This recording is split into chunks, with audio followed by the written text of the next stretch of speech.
La réincarnation, un secret ancien redécouvert. Depuis près de 2 millénaires, un savoir essentiel a été effacé des enseignements chrétiens. Un secret qui pourrait bouleverser notre compréhension de la vie, de la mort et de l'au-delà. La réincarnation.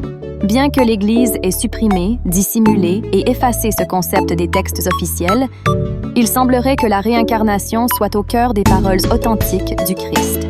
En 1945, dans le désert égyptien près de Nag Hammadi, une découverte stupéfiante a été faite. Des manuscrits anciens, comprenant l'Évangile de Thomas, ont été mis au jour. Ce texte, prétendant rapporter les paroles secrètes de Jésus, présente un enseignement radicalement différent de celui de l'Église institutionnelle.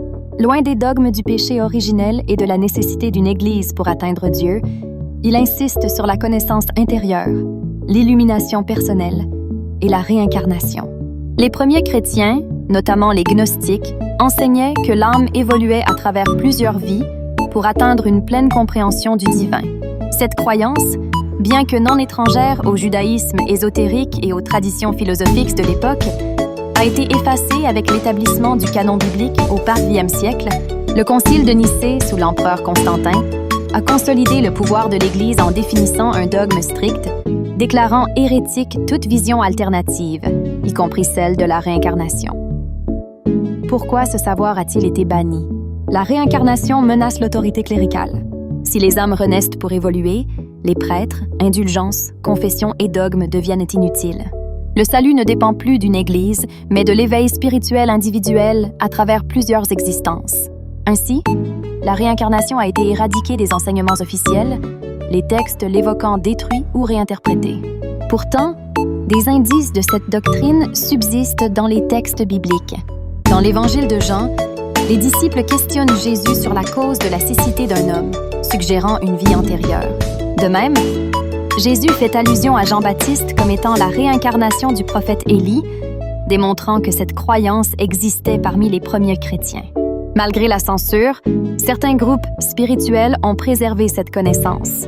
Les Cathars croyaient en la transmigration des âmes et les Esséniens, secte à laquelle Jésus aurait été lié, enseignaient la purification de l'âme à travers plusieurs vies.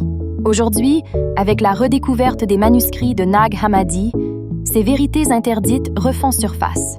Si la réincarnation est une réalité, elle change notre perception de la vie et de la mort. Elle nous responsabilise quant à notre évolution spirituelle, libérant de la peur du châtiment éternel.